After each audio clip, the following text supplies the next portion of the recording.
A jeni gati për një histori që do t'ju prek thellësisht dhe do t'ju bëj të besoni në fuqinë e dashurisë së vërtet?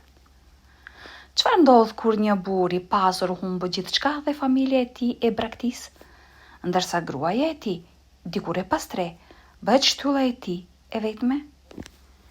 Ky rrëfim është një dëshmi e jashtëzakonshme se dashuria dhe besnikëria mund të kapërcejnë çdo pengesë, duke treguar se pasuria e vërtet nuk matet me para. Mos e humbisni asnjë moment. Ajo martua me një grua të pastre edhe kundër dëshirës së familjes së tij. Kur humbi gjithçka dhe familja e tij e refuzoi, ai kuptoi se vetëm gruaja e tij ishte pranë tij kur kishte më shumë nevojë për mbështetje. Steven po ecën në rrugë pas një takimi të rëndësishëm me investitorët e tij. Dita ishte me diell dhe e këndshme, kështu që ai vendosi të shijonte motin dhe të çlodhej pak. Duke ecur përgjatë rrugicës kryesore, i riu pa një park të vogël në të djathtën e tij dhe vendosi të bënte një shëtitje atje. Ai njeh fladin e freskët dhe aromën e luleve që po fillonin të lulëzonin në pranverë. Duke ecur përgjatë rrugicave të parkut, Steven vuri re një grua të re të ulur në një stol pranë një shtrati me trëndafila dhe po shihte liçenin. Ajo dukej e trishtuar dhe vetmuar, por kishte diçka tek ajo që i tërhoqi vëmendjen. Vajza, emri së cilës ishte Luisa, ishte thellësisht e menduar dhe po prekte petalet e një trëndafili të kuq. Burri u afrua ngadalë, duke mos guxuar t'i ndërpriste mendimet. Por në atë moment, friu një flad i lehtë, duke bërë që lulja t'i fluturonte nga duart dhe të binte në këmbët e Stevenit. Mendoj se kjo është e jotja, tha ai, duke marrë trëndafilin dhe duke ja zgjatur vajzës me një buzëqeshje të butë. Ajo ngriti kokën e habitur nga mirësia e të panjohurit dhe e falenderoi për të mendrojtje. Oh, faleminderit. Nuk prisja të takoja dikë të mirë në mes të këtij qyteti kaotik. I riu tërhoqi nga ndershmëria e Luizës dhe vështrimi i saj i thellë, kështu që ai ul pranë saj në stol dhe nisi një bisedë. Po, bota është vërtet mizore, apo jo? Çfarë të solli në këtë park të bukur? Gruaja hezitoi për një moment, por diçka në shprehjen e sinqertë të burrit e bëri atë të hapte zemrën. Për mua, ky është një strehim. Këtu mund të harroj për një moment jetën time dhe atë që më duhet të kaloj çdo ditë. Steven u habit nga çiltërsia e një gruaje që qartazi jetonte në rrugë. Kushtet e saj të jetesës nuk ishin të këndshme. Kishte sy të trishtuar dhe nuk mund të fshikte hidhërimin e saj. Më vjen keq për situatën tënde. Nuk mund ta imagjinoj kur sa e vështirë duhet të jetosh kështu, tha burri. Luisa e shikoi burrin në sy dhe e kuptoi se ai vërtet interesoi për të. Ajo buzëqeshi me trishtim dhe vazhdoi. Është e vështirë, por mendoj se është e rëndësishme të mos harrosh kur se gjërat mund të bëhen më mirë dhe të vazhdosh përpara. Ajo prek nga forca dhe qëndrueshmëria e Luizës dhe duke i prekur butësisht dorën tha: "Edhe unë besoj se gjithçka mund të bëhet më mirë. Ndoshta një ditë, ëndra e gjithkujt do të bëhet realitet. Faleminderit për fjalët e tua të mira. Është e rrallë të takosh dikë që është kaq kuptim plot për ndjenjat e një të panjohuri." Nga ajo ditë ata filluan të takoheshin shpesh në të njëjtin stol në park. Ata flisnin për gjithçka, nga historia e jetës së tyre tek shpresat dhe ëndrat e tyre. I riu u magjeps gjithnjë më shumë nga vajza, duke kuptuar se pavarësisht nga gjithçka që i duhej të duronte, kishte një dritë të brendshme tek ajo që e tërhiqte fuqishëm. Ai ishte një burr i mirë, por për shkak se punonte aq shumë, ai ishte shumë i vetmuar. Luisa, pavarësisht se ishte një person i thjeshtë, ishte shoqëri më e mirë se shumë nga njerëzit rreth tij, dhe inteligjenca dhe karizma e saj e bën atë të ndjente një dashuri të caktuar për të që nuk e kishte ndjerë kur më parë. Kështu ata filluan të afroheshin gjithnjë më shumë, dhe një ditë me shi Steven i erdhi në park vonë dhe pa frym, duke menduar se Luiza nuk ishte atje për shkak të asaj stuhie. Megjithatë, për habin e tij, ajo ishte atje, ulur në një stol e lagur, duke parë liçenin dhe duke e pritur. "Vërtet erdhe në këtë shi?" pyeti ai, me zemrën që i rrihte me egërsi. Gruaja e pastre buzëqeshi dhe u përgjigj, sigurisht. Ti do të vije, por nuk do të më gjeje, dhe unë nuk mund të lejoj këtë të ndodhte. Ai ndjeu se zemra i shpërtheu nga gëzimi. Ul pranë saj dhe hoqi pallton, duke mbështjell fort asaj pasi po dridhej nga i ftohti. Faleminderit ta vajza pak e turpëruar, ndërsa i rye shikonte me një vështrim të sjellshëm dhe pasionant. Luiza u përpoq të fshihte ndrojtjen e saj duke ndryshuar temën. Pra, si ishte dita jote në punë? Por para sa ajo të vazhdonte, ai e ndërpreu me një puthje të butë dhe pasionante. Gruaja ishte e hutuar dhe Steveni i turpëruar. Filloi të kërkonte falje. Zoti më fal. Megjithatë, vajza i vuri dorën në fytyrë dhe e puthi edhe ajo. Shiu vazhdonte të binte, por nuk kishte më rëndësi. Ata gjetën njëri tjetrin dhe aty, në atë stol të thjesht parku, filloi një marrëdhënie e mbushur me dashuri dhe shpresë që i çoi të përballeshin së bashku me sfidat që jeta kishte rezervuar për të dy. Burri ishte i lumtur për jetën e tij të re pranë Luizës. Ai e vendosi atë në shtëpinë e tij luksoze dhe ndihmoi të blinte rroba dhe gjithçka që i duhej, duke e bërë atë edhe më të bukur se më parë. Ata biseduan dhe u argëtuan së bashku për orë të tëra, sikur të ishin bërë për njëri tjetrin. Ata e donin njëri tjetrin thellësisht dhe kishin një marrëdhënie unike. Ish vajza e pastre, ndihmoi në mbajtjen e shtëpisë në rregull, ndërsa i riu punonte në kompaninë e tij. Kur ai mbrinte, ushqimi ishte tashmë i nxehtë dhe gati për të shijuar. Shtëpia ishte gjithmonë e pastër dhe kishte një erë të mirë, dhe Steven vuri re sa shumë përpjekje bënte ajo për ta bërë shtëpinë e tyre një vend të rehatshëm dhe të lumtur. Ai ndjeu mirënjohje dhe gjithnjë më shumë dashuri për gruan që hyri në jetën e tij. Megjithatë, familja e biznismenit ishte e pakënaqur me këtë situatë. Rezulton se Steven vinte nga një familje e shtresës së mesme. Ai kishte prindër, Kristoferin dhe Margaritën, dhe një motër, Gabrielën.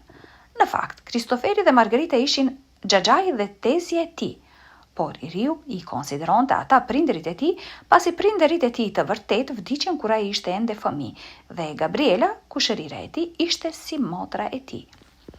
Edhe pse Kristoferi dhe Margarita kujdeseshin në thellësisht për ta, ata nuk ishin kur veçanërisht të sjellshëm me djalin. Ata e konsideronin atë një barë dhe djali u rit duke dëgjuar fjalë si: "Ky fëmijë na ka kushtuar shumë. Motra ime e pa fat vdiq dhe më la këtë djalë në kujdesin tim." Këto fjalë trishtonin voglushin, por xhaxhai dhe vajza e tij ishin e vetmja familje dhe ai nuk kishte ku tjetër të jetonte. Pas diplomimit nga gjimnazi, Steveni hyri në kolegjin e inxhinierisë. Atje një i ri dhe shoku i tij zhvilluan një projekt inovativ, një sistem inteligjencë artificiale që synonte optimizmin e përdorimit të energjisë në shtëpi dhe ndërmarrje industriale. Ata investuan në ide dhe së bashku themeluan një kompani teknologjike që përfundimisht bëri të dy të pasur. Një i ri i suksesshëm u siguroi prindërve dhe motrës së tij një jetë luksi dhe privilegj, por ata ishin krenar dhe nuk dinin si ta pranonin pasurinë e tyre. Ata shpenzuan gjithçka për gjëra të panevojshme dhe mezi e falenderuar biznismenin, i cili vazhdonte t'i trajtonte si familje. Kur mësuan për marrëdhënien e tij me gruan e pastre, ata u indinjuan dhe gjithmonë thoshin diçka si: "Nuk e shihni që kjo vajzë dëshiron vetëm paratë tuaja? Je i çmendur, si guxon ta puthësh edhe një copë plehrash si ajo?" Pyeti Gabriela me përbuzje, dhe Margreta tundi kokën në shenjë mosmiratimi, duke lënë dakord me vajzën e saj. Qëndrimi i familjes së tij ndaj Luizës vetëm sa forcoi vendoshmërinë e tij për të provuar se dashuria e tyre ishte e vërtetë dhe se ajo ishte e duhura për të. Jeta e të riut u bë më e mirë se kurrë. Tani çdo ditë një grua e veçantë po e priste në shtëpi dhe kjo e bënte të lumtur. Marrëdhënia me vajzën solli një dritë të re në jetën e tij. Ajo ishte modeste, e sjellshme dhe e përkushtuar dhe nuk e interesonte se sa para kishte ai. Luiza sinqerisht kujdesej për mirëqenien e tij dhe shoqërinë e tij, diçka që burri i pasur nuk e ndjente nga prindërit dhe motra e tij. Muaj kaluan dhe Kristoferi, Margreta dhe Gabriela ishin ende të pakënaqur me marrëdhënien dhe praninë e kësaj gruaje. Nuk mund të besoj që ke futur një lypse në shtëpinë tënde. Ajo nuk meriton të jetoj me ty. Ajo është e pastre, Steven. Ajo është fundrina e shoqërisë. Zgjohu, tha Kristoferi me një pamje neverie në fytyrë. Është një turp për familjen tonë që ti je me një person të tillë. Çfarë do të mendojnë njerëzit? Pyeti babai i shqetësuar për pamjen e saj. Ti nuk ke të drejtë të flasësh kështu për të dashurën time. Ajo është personi më i mirë. Ajo nuk do të dëmtonte kur askënd. Më vjen turp që sillesh kështu. Nuk duket se i kujton vështirësitë që kaluam? Ne nuk kemi lindur si të pasur. Nuk e kujton këtë? Mbrojti Steveni. Dhe kështu pas pak kohë Steven kuptoi se ishte koha për të bërë një hap të rëndësishëm në marrëdhënien e tyre. Ai planifikoi një mbrëmje romantike me një drekë me qiri dhe më pas propozoi diçka. Gëzimi në sytë e Luizës ishte i padiskutueshëm dhe ajo pranoi me një buzëqeshje të madhe në fytyrë. Me një zemër plot lumturi, i riu ftoi familjen e tij në dasmë e cila do të mbahej në zyrën e gjendjes civile. Megjithatë, siç pritej, reagimi i prindërve dhe motrës së tij ishte negativ. Vërtet mendon se unë do të vi në dasmën tënde me atë lypse të neveritshme? Pyeti nëna e fyer. Dasma do të shkatrohet nëse ajo është atje. Si mund të doje këtë? Uluriti Gabriela, duke mos fshehur për buzin e saj. Bir, duhet të martohesh me një grua të pasur, dikë që është e denjë për ty, dhe jo një lypse e neveritshme, shtoi babai duke treguar mos miratimin e tij. Biznismeni ishte thellësisht i zhgënjur, por jo i habitur, dhe u përgjigj. Mendova se ishit familja ime, se do të gëzoheshit për mua, por nëse nuk doni të jeni pranë meje në këtë moment shumë të rëndësishëm, kjo është në rregull. Unë do të martohem me gruan që e dua, dhe kjo është gruaja më e rëndësishme. Luiza ishte e trishtuar kur pa mos miratimin e tyre dhe madje i tha dhëndrit të saj se ajo e kuptonte reagimin e tyre. Në fund të fundit, nuk është normale që dikush të martohet me një grua të pastre. Buri megjithatë i hodhi butësisht krahun rreth supeve dhe ngushëlloi të dashurën e tij. Zemër, ti je personi më i mrekullueshëm që kam takuar ndonjëherë dhe të dua pa marrë parasysh asgjë. Më intereson çfarë mendojnë të tjerët. Askush nuk do të ndryshojë mendimin tim për ty. Ne do të jemi së bashku dhe do të jemi të lumtur sepse kjo është ajo që duam të dy. Ata më pas u puthën duke konfirmuar angazhimin e tyre ndaj njëri tjetrit. Dhe kështu koha kaloi. Steveni dhe Luiza u martuan edhe pa praninë e familjes së tij dhe vazhduan të ndërtonin një jetë së bashku, bazuar në dashurinë dhe respektin që kishin për njëri tjetrin. Megjithatë, jeta e çiftit dukej se po shkonte mirë. Fatkeqësisht, ata nuk mund ta imagjinonin se një fatkeqësi e tillë do t'i godiste. Kompania teknologjike që Steven themeloi me partnerin e tij thjesht u zhduk. Shoku i tij tradhtoi besimin e tij dhe vodhi projektin e inteligjencës artificiale që po zhvillonin së bashku. Steveni u shkatrua dhe me të u zhduk edhe pasuria e tij. Gjatë kësaj kohe të vështirë, i vetmi person që ishte pranë tij ishte gruaja e tij. Ajo e ngushëlloi dhe tha se do të ishte me të pa marrë parasysh asgjë. Megjithatë, lajmi për falimentimin e tij shpejt arriti te familja e tij. Margreta, Kristoferi dhe Gabriela, duke parë se nuk do të merrnin më para nga i riu, vendosën të vepronin. Duke përfituar nga situata të tre, shkuan në shtëpinë e çiftit kur ata ishin larg dhe pa asnjë pendim vodhën gjithçka që ishte atje. Ata morën argjend, bijuteri, litar shtrati, porcelan dhe gjithçka që i përkiste Stevenit. Ata nuk lanë asgjë pas, pa marrë parasysh se dhimbje i shkaktonte atij. Në fund të asaj dite, të trishtuar që nuk kishin mundur të rimarrin pronësinë e kompanisë së tyre, burri dhe gruaja e tij u kthyen në shtëpi të pasigurt për atë që i priste. Kur hapën derën, gjetën shtëpinë plotësisht bosh. Luiza nuk mund të besonte syve dhe filloi të qante. Burri me syt plot lot përqafoi gruan e tij dhe tha: "Nuk mund të besoj se na bën këtë." Vajza edhe pse vazhdonte të qante u përgjigj: "Mos u shqetëso, dashuria ime, do të dalim nga kjo. Do të shohish." Ata u përqafuan në mes të zbrastirës ku ishte kthyer shtëpia e tyre dhe u sotuan se së bashku do të rindërtonin jetën e tyre. Ky moment dhimbje dhe trishtimi forcoi më tej dashurinë mes bashkëshortëve, duke treguar se mbështetja reciproke ishte ajo që vërtet kishte rëndësi në atë moment. Kanë kaluar disa ditë që kur Steveni dhe Luiza u grabitën nga familja e tyre. Ata u përpoqën t'i kontaktonin disa herë, por pas çdo telefonate të tyre, ata mbyllnin telefonin. Në dëshpërim, Steveni vendosi të shkonte në shtëpinë e prindërve të tij. Megjithatë, sa po arritan atje, nëna e të riut i priti me përbuzje. "Çfarë po bëni këtu? Ne nuk kemi asgjë për ju." Djali u përgjigji me lotë në sy. "Ju lutem, mama, thjesht na duhet një vend për të qëndruar. Edhe nëse nuk është për shumë gjatë." Kristoferi ndërhyri plot përbuzje. "Nuk kam vend për ju të dy, këtu veçanërisht në një shtëpi si kjo. Duhet ta kishit menduar këtë para se të humbisnit gjithçka." "O zot, baba," u grinda ai i indinjuar. "Më vodhe gjithçka që kisha dhe unë as nuk kërkoj asgjë mbrapsht. Thjesht më duhet një vend ku unë dhe gruaja ime të mund të qëndrojmë për të filluar jetën tonë nga e para." Por ky burr tha diçka që e lëndoi thellë zemrën e të riut. "Unë nuk jam baba yt, djalosh. Ne nuk të kemi pasur kur nevojë. Ti je një bardhë gjithmonë ke qenë. Tani dil jashtë. Ti ke tashmë dikë që të ka përvojë për lypje. Ndoshta duhet të mësosh prej saj." I riu shtang. Luiza me tmerr kapi burin e saj nga dora dhe u tërhoq me vete. "Eja, dashuria ime, ata nuk janë familja jote dhe nuk kemi nevojë për ta." Sa po u kthye në shtëpi, ajo përpoq të ngushëllonte, duke thënë se do t'i kapërcenin gjithçka së bashku. Në fund të fundit, ajo kishte qenë tashmë e pastër dhe e dinte se ata të paktën kishin një çati mbi kokë. Ajo tha gjithashtu se do të përpiqej të gjente një punë dhe do të sillte para në shtëpi. Burri u dashurua edhe më shumë në të, duke parë vendosshmërinë e saj. Ata pastaj vendosën të kërkonin punë për të mbështetur veten, por një pikë kthese ishte gati të ndodhte.